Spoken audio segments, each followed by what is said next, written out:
This noble ethic of willingness to struggle by working hard and embracing risk, and of determination to achieve positive change in great leaps as well as in little installments, has brought us far and will take us beyond the horizon of our destiny.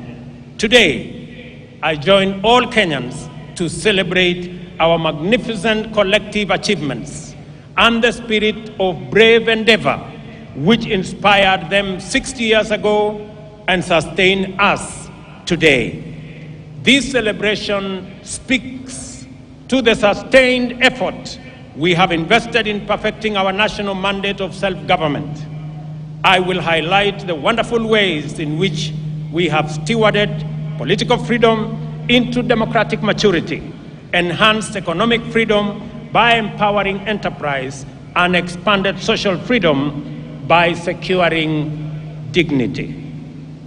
We must never forget that until fairly recently, our country's politics was divisive, violence, do-or-die affair by which neighbors, colleagues, and even relatives were incited into hatred in the name of political competition. In this dark era, the tribe was the fundamental term of all political engagement and the master variable of democratic contest. Many highly respected experts and eminent persons confidently affirmed that Kenyan politics is inherently tribal, and many leaders designed their political parties, policies, and campaigns on the basis of raw political appeals. Leaders also made sure that political discourse revolved around personalities and the private interests of a few privileged individuals and not the aspirations of the majority. Some used political parties as political vehicles to access the high table where important decisions were made and exploited their ethnic constituencies to negotiate a bigger share of public resources as well as positions of power and privilege in the service of private ends.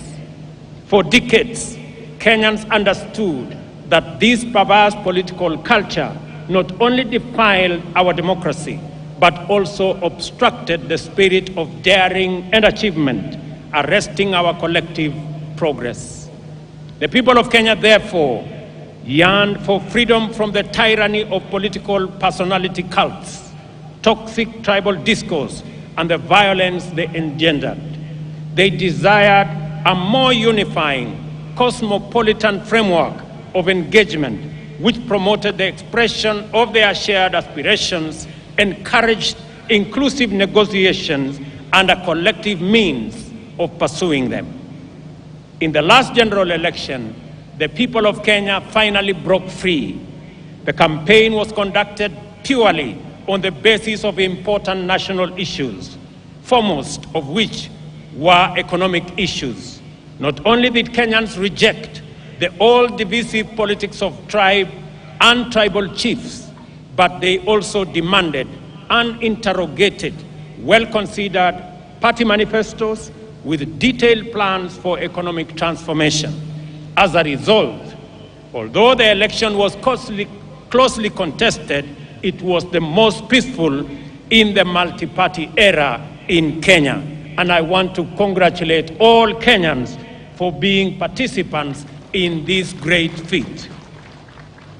Our public discourse and political discussion and the agenda of social debate has changed for good. Substantive policy issues continue to define the national conversation well beyond the election.